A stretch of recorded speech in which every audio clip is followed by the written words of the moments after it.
जय गुरु जी, शुक्राना गुरु जी। संगत जी, गुरु जी कहते हैं जो किस्मत में लिखा है तो दुनिया को मिलता ही है। इस भ्रम को तोड़ दूंगा। अगर तेरी भक्ति सच्ची है तो मैं यमराज को भी उसके भी कदम मोड़ दूंगा। जो तूने कोई बेईमानी की तो तेरा साथ भी छोड़ दूंगा। जय गुरु जी। संगत जी, ध्यान से सुनना। किसी ने बहुत ही सुंदर बात कही है, यानी कि इंटेंशन कितनी भी अच्छी हो, दुनिया बस आपका दिखावा देखती है। लेकिन वही उसका एकदम उल्टा है कि आपका दिखावा कितना भी अच्छा हो, भगवान बस आपकी नियत देखते हैं। जय गुरु जी। संगत जी, मंत्र जाप के साथ ही आज का शुक्राना सत्संग शुरू करते हूँ। ओम नमः शिवाय। शिव जी सदा सहाय। ओम नमः शिवाय। गुरु जी सदा सहाय। जय गुरु जी, शुक्राना गुरु जी। सारी संगत को जय गुरु जी। गुरु जी के चरणों में कोटि कोटि नमन। हे गुरु महाराज, नए साल में सारी संगत को खूब खुशियाँ देना। इससे पहले जो गुरु जी के चरणों में लाइक सब्सक्राइब समर्पित करे, उसके घर में सुख समृद्धि की कभी कमी ना करें हमारे प्यारे गुरु जी। उन्हें भरपूर दें गुरु महाराज, उनकी हर इच्छा को पूर्ण करें। संगत जी, एक बहुत बड़ा ज्ञानी ब्राह्मण जो लोगों को ज्ञान देता है कि ऐसा करना चाहिए, ऐसा नहीं करना चाहिए, उसे वेद शास्त्रों का भी बहुत ज्ञान था। एक दिन परमात्मा ने उसको दर्शन करने गया, परमात्मा के, जिस पर वहाँ पर उसने गुरु जी के वचन सुने और खूब अवस्था देखी कि ये तो बहुत आगे है, और उनसे प्रभावित हो गया। बहुत ज़्यादा और ज़्यादा सोचने लगा कि सारा जीवन ज्ञान बांटने में ही लगा रहा। सोचने लगा कि जितना मुझे ज्ञान है, जितना मुझे और ज्ञान मिलता है, इतना तो ये भी सोच नहीं सकता। इनको सुख दुख दोनों ही समान है। यहाँ कितनों का मान भी हो रहा है, अपमान भी हो रहा है, परंतु ये फिर भी वैसे के वैसे ही हैं। इन्हें कोई फर्क नहीं पड़ता, परंतु मैं फिर भी वैसे ही है। इन्हें कोई फर्क नहीं पड़ता, चाहे कोई 4 गलतियाँ या 4 गालियाँ भी निकाल दे, इनकी अवस्था जैसी होती है वैसी ही रहेगी। ये बहुत ही अच्छी अवस्था है कि किसी चीज़ का कोई प्रभाव नहीं पड़ता। ऐसी अवस्था लोगों की देखी तो ये ज्ञानी व्यक्ति एक वहीं रुक गया कि मैं भी ये अवस्था प्राप्त करके ही जाऊंगा। उसने गुरुजी से विनती की कि मैं आपके चरणों में रहना चाहता हूँ और आपकी सेवा करना चाहता हूँ। उसे गुरुजी ने कहा कि तू लंगर में सेवा कर। उसे रसोइये की सेवा दे दी गई। अब वो सेवा ही करता है। ब्राह्मण है, ऊंचे कुल का, सेवा करता है। जब किसी ने उसे लंगर खाते नहीं देखा, काफी समय हो गया, तो उसको सेवा करते हुए नाम में रस आने लगा और अवस्था ऊंची होने लगी। जब लोगों ने देखा कि लंगर में बैठकर भोजन नहीं करता, तो उन्होंने अपने गुरुजी से उसकी शिकायत की। गुरुजी को तो सब मालूम था, पर गुरु से कहने लगे कि ये उच्च कोटि का ब्राह्मण है, ये हमारे साथ बैठकर कभी भोजन नहीं करता और बैठकर कभी कोई काम भी नहीं करता, क्योंकि ये अपने आपको ऊंचे कुल का अभिमानी समझता है। गुरुजी तो अंतर्यामी है। लोगों ने शिकायत करने पर उसे बुला लिया गया। कहने लगे कि तेरी शिकायत आई है तू सेवा करता है पर भोजन नहीं करता। उसने हाथ जोड़े और आंखों में आंसू आ गए। बिना भोजन मैं कैसे जीवित रहूँगा? मैं तो रोज ही भोजन करता हूँ गुरुजी। तो गुरु कहने लगे, इनके साथ बैठकर क्यों नहीं खाता? उसने हाथ जोड़कर विनम्रता से कहा। हद हो गई। तो उसने कहा, जब मैं यहाँ सेवा करने लगा तो मुझे सेवा में बहुत आनंद आने लगा। और पर सेवा में मेरे साथ एक बात थी कि मेरे मन में ऊंचे कुल का अभिमान नहीं जा रहा था कि इनके साथ बैठकर कैसे खाऊं। ये पिछड़ी जाति के हैं, मैं ऊंची जाति का हूँ। कहने लगा, मैंने अपने ऊपर लानत डाली कि मेरा अभी तक अहंकार ही नहीं किया कि मैं उच्च कोटि का ब्राह्मण हूँ। तो मैंने अपने आप से कहा कि अभी तक अहंकार नहीं गया तेरा। और बादशाह से कहा कि इनका बचा हुआ झूठा भोजन मैं खाता हूँ। तो गुरु ने कहा, तो किस बात का अभिमान करता है? तू तो इनका बचा हुआ भोजन खाता है। तो उसने सोचा कि झूठा भोजन करने वाले को किस बात का अभिमान। अपने मन को बताने के लिए मैं इसका बचा हुआ भोजन जूठा खाता हूँ, इसलिए मैं इनके साथ बैठकर नहीं खाता। जब संगत जी लोगों ने ये बात सुनी तो सभी संगत के हाथ जुड़ गए और गुरु ने उसे अपने गले लगा लिया। गुरु जी उठे और फिर से एक बार गले लगाया कि आज के बाद तुझे किसी का झूठा भोजन नहीं खाना और आज के बाद तुझे अहंकार भी नहीं करना। तू अहंकार से डर मत, बस बात मान कि आज के बाद किसी का बचा झूठा भोजन नहीं खाना, क्योंकि अभी से तेरे दिल में गुरु प्रकट हो गए। और झूठा फिर से कह रहे हैं, झूठा मत खाना। विनम्रता और सेवा करके खाना। कहाँ रखा उसने अपने मन को कि मेरा अहंकार नहीं जा रहा है। तू सबका झूठा खाएगा तो मन को शर्म आएगी कि तू क्या है, केवल झूठा खाने वाला।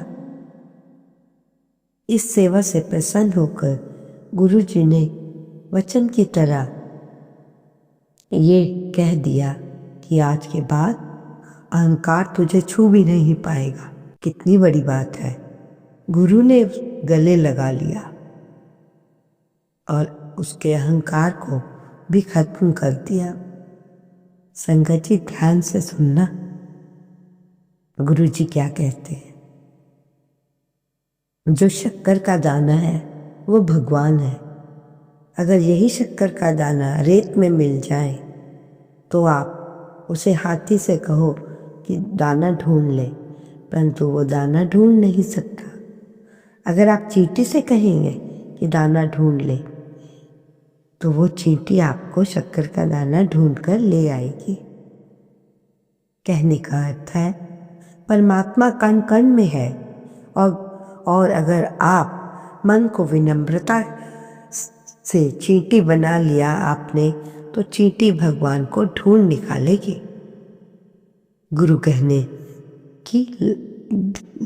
गुरु कहने लगे कि विनम्रता बख्शे, एक घर एक द्वार, ये सब नाम जपने का सार है। एक बार की बात है कि परमात्मा किसी बड़े अमीर घर में गए तो उसने परमात्मा के पैर पकड़ लिए, गुरु जी से विनती की कि मेरा जन्म मरण काट दो। तो गुरु कहने लगे, हम तेरे पास किस लिए आए हैं कि तू सच्चा है तो लोगों को कभी लूटता नहीं, तू धर्म की खाता है। अगर तू चाहता कि तुझे कई जन्मों की भक्ति करनी पड़ेगी तो उसने गुरु से कहा, मैं तैयार हूँ, जो आप कहेंगे मैं वही करूँगा। जब वे उसके घर गए गुरु तो कहने लगा, ये लो तेरे घर का नौकर है।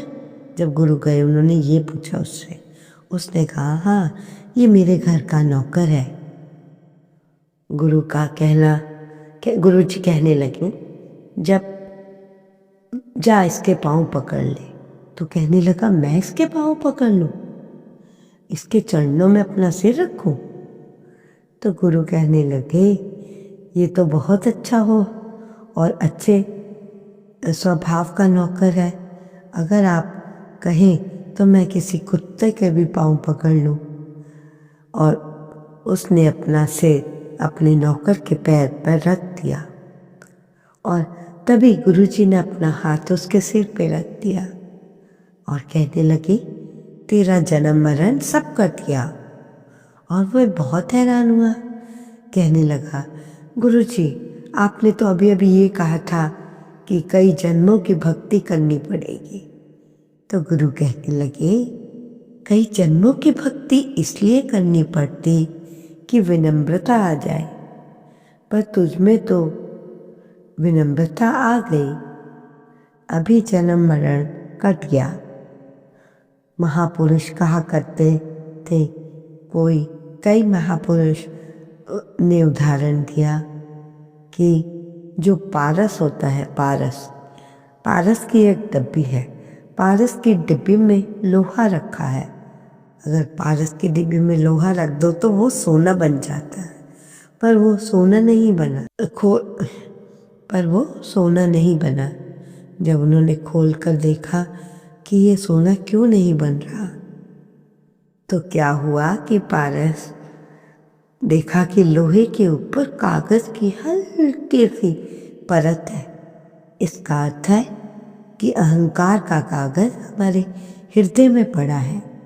जिस दिन ये निकल गया उस दिन गुरु का नाम सबसे ऊंचा और छुआ तो ये सोना बन जाएगा। संगत जी, बस ये अहंकार बहुत बुरी चीज है। आदमी ऊपर से जितना भी कहे कि मैं तो कुछ नहीं, सब गुरु की कृपा है, पर अंदर ही अंदर वे ये सब कहता है और उसके भीतर ये चलता है, ये सब बंद होना चाहिए। ये दिखावा तो हम सब कर लेते हैं। वाणी तो ये कहती है कि कोई बहुत प्यारा माथा टेके तो हम कहेंगे ये कितना विनम्र है, और जो अपराधी होता है ना वो डबल नहीं होता, वो ज़्यादा विनम्र होकर इसलिए चलता है कि इसके अंदर कपट है। जो ज़्यादा हाथ जोड़ते हैं वो ज़्यादा खतरनाक होते हैं। हम सब उनमें से ही हैं। जितने रोम शरीर में है उतनी जगह अंधकार के आने की लिए, इसलिए संगत की सेवा सिमरन करते हुए रहना चाहिए। अहंकार से बचे। संतों का संगत की सेवा और गुरु जी और वाहे गुरु का सिमरन, ये 3 चीज़ें हैं। और अहंकार से बचना है तो संगत की सेवा हर हाल में करो, थोड़ी करो ज़्यादा करो, हर हाल में करो। और सेवा जाते जाते सत्संगियों के जो चप्पल जूते पड़े हैं उनको साफ करो। ज़्यादा समय नहीं तो ये ज़रूरी है कि 2-4 ही साफ कर लो संगत जी, क्योंकि जब हम सुनते हैं विनम्रता आए, वो आएगी। तो ऐसे और परमात्मा से जो कहे कि जो तुझे अच्छा लगे, वो मुक्ति भी अच्छे मिल जाएगी अच्छे से, जब तुम हर एक चीज़ की अच्छे से सेवा करेंगे। तो सबसे पहले संगत जी आपका नित्य पेट साफ होना,